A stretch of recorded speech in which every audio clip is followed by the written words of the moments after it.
Sashen Hausa na BBC ke magana kan mita 16 da 19 da kuma 25, sai wasu tashoshin FM a nahiyar Afirka.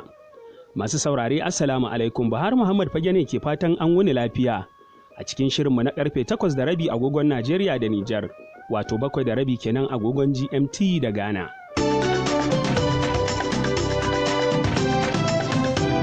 To a cikin shirin za a ji cewa hukumomi a yankin Luhansk da ke gabashin Ukraine na shawartar mazauna yankin su fice domin tsira daga hare-haren da Rasha ke kaiwa. Yayin da Faransa ke shirin gudanar da zaben shugaban ƙasa a gobe Lahadi, bayanai na nuna cewa shugaba Macron na fuskantar koma baya. Amma in ya zamanto a Najeriya kwa za a ji cewa rundunar sojojin ƙasar ce ta ce ta kashe wani babban kwamandan ISWAP a yankin Arewa maso gabas. A filin amsoshin takardunku kuma za a ji cewa amma in ya zamanto wanda kila da ranar ne kiri saboda dokin sabon aure da sauransu sun san suna azumi sai kuma suka bari sha'awar ta rinjaye su suka kai ga yin wani abu, to gaskiya irin wannan ya zama ganganci. Idan ya faru magana ce ta ramako da kafara a kansu.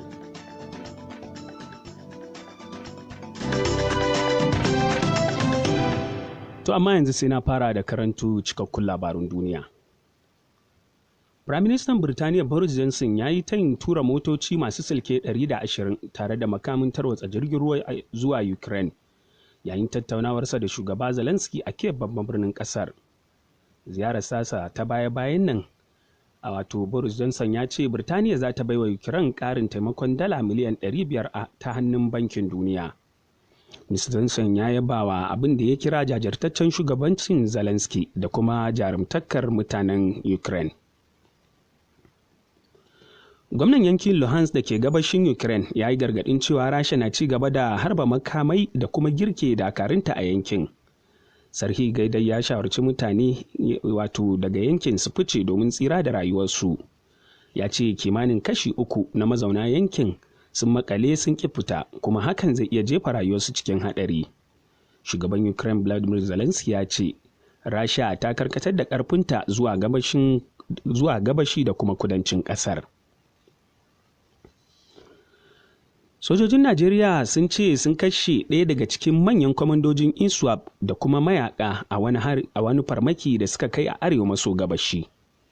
It says a senior jihadist commander, Abubakar Dan Baduma, a 19... Wakilin BBC ya ce sojojin sun ce sun kashe kwamandan mai suna Abubakar Dumbuda da kuma mayaka 19. Rundunar sojin ta ce dakarunta sun kai harin ne a yankin tafkin kogin Chadi ta hanyar amfani da jiragen yaƙi. Abu ne dai mai wahala a iya tantance gaskiyar wannan labari. Amma hakan na zuwa ne yayin da mayakan ISWAP ke ƙara karɓe iko da wasu ƙauyuka suna kuma tilasta wa mutane biyan haraji. Labarin na zuwa muku ne daga nan sashen Hausa na BBC. Har yanzu an kasa gudanar da ƙuri'ar yanke ƙauna kan Firaministan wato Pakistan Imran Khan, duk da cewa kotun kolin ƙasar ta yanke hukuncin dole a kaɗa ƙuri'ar a yau. Wakilin BBC a Islamabad ya ce Mr. Khan ya ƙi yarda ne a kaɗa ƙuri'ar domin ya san ba zai kai labari ba. Masu adawa da shi sun shirya tsaf domin hamɓarar da gwamnatinsa da kuma tsayar da nasu ɗan takarar.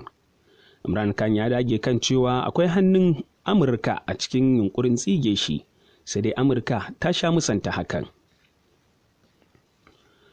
Yayin da Faransa ke shirin gudanar da zaben shugaban ƙasa a gobe Lahadi, ƙuri'u na nuna shugaba Emmanuel Macron da ke kan gaba a baya na fuskantar koma baya kan abokiyar karawarsa Marine Le Pen. An dakatar da gangamin zaben ƙuri'un zagayen farko, wanda kuma alamu ke nuna manyan 'yan takarar biyu za su kara a zagaye na biyu a ƙarshen wannan wata. 5 years ago, in his victory speech, Emmanuel Macron said he would do everything. Wakiliyar BBC ta ce a bayaninsa na nasarar da ya samu shekaru 5 baya, Emmanuel Macron ya ce zai iya ƙoƙarinsa ya ga bai bar wata ƙofa fa da mutane za su iya fakewa da ita su kafa hujjar cewa za su iya zaɓar abokiyar hamayyar Marine Le Pen. Macron, wanda ya mayar da hankali kan rikicin Ukraine da Rasha a yanzu, ya zargi Marine da yi wa mutane ƙarya da kuma nuna wariyar launin fata. Ita kuwa ta riƙe matsalar tsadar rayuwa da ƙasar ke ciki a matsayin babban abin da take kamfe da shi. To ƙarshen labarin duniya kenan daga nan sashen Hausa na BBC.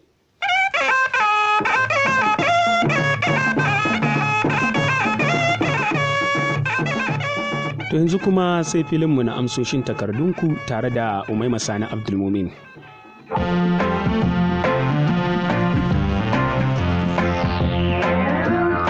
Masu saurare Assalamu alaikum da fatan ana ibada cikin ƙoshin lafiya.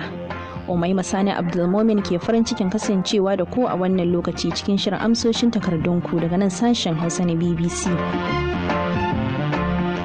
To da yake muna cikin watan Ramadana, shirin zai yi kokarin amsa wasu daga cikin tambayoyin da kuka aiko mana wanda ya shafi wannan watan da kuma azumin. Tambayar farko da zamu amsa ta fito ne daga wajen wasu ma'aurata da suka buƙaci mu sake sunansu. Masu tambayar na cewa BBC dan Allah ku tambaya mana malamai menene hukuncin karya azumi bisa kuskure tsakanin ma'aurata saboda dalilai na sha'awa ko kuma fitar mani bisa kuskure. To domin amsa wannan tambaya na tuntubi malama Halima Sa'id domin ta bada amsa.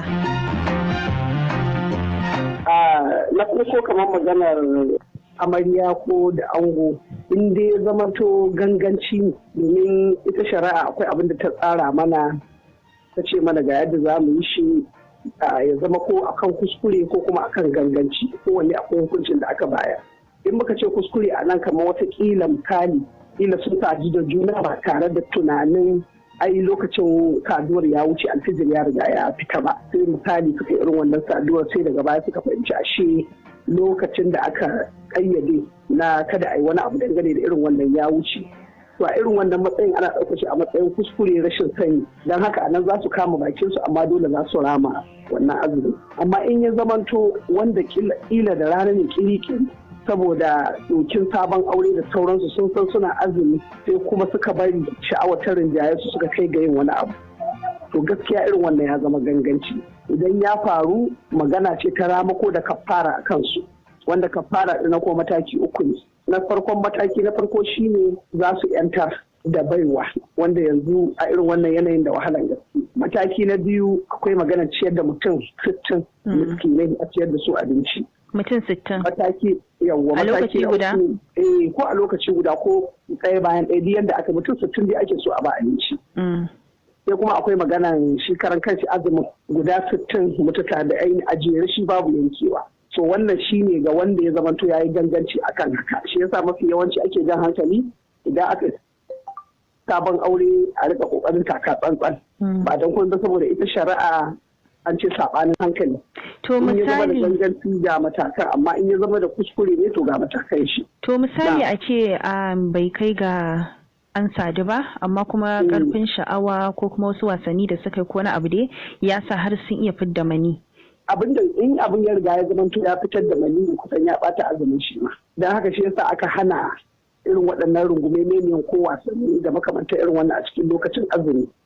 namiji na iya taɓa matarsa ba da niyyar wata sha'awa ba misali kama hannunta da makamantar irin wannan amma in ya zamanto zai kai wannan matsayin da har zai fitar da abu to gaskiya ya bata azumin nan tun ya bata azumin hukunci iri guda ne da bayanan farko da kika yi mana in ya zama tun da shi ma kamar ganganci suka jawo fitar maniyyar ya zamanto har ya fito fitarsa kuma shi ne ya zamanto yake bata wannan azumi din kin ga annan shi maganar shi rama ko za su za a rama wannan azumi tunda maniyyi aka fitar banda ciyarwa kenan rama ko za su wancan saduwa ne ciki da waje sosai wannan kuma sun yi kokari da suka fitar da wani abu da haka ya bata wannan azumi na wannan rana to a malama ga misali ga waɗanda kuma ba aure gare su ba a ce kamar budurwa ko ta yi kallo ko wani abu da ya sa sha'awa ta tasa mata har ta fidda mani ita kuma fa wani hukunci ne ko kuma shi namiji hukuncin guda ne in dai zai fitar da mani to yana bata azumi in dai har idan ka biyu lafiya lau kai ka jawo sha'awa da ta zamanto ta abu to yana bata azumi dan haka duk azumin da ya zamanto ya ɓaci ci a wannan mataki dole sai a rama shi abinda ba zai sa ya zamanto a rama azumi ba shine abin da ya shafi misali kamar mafarki wanda wannan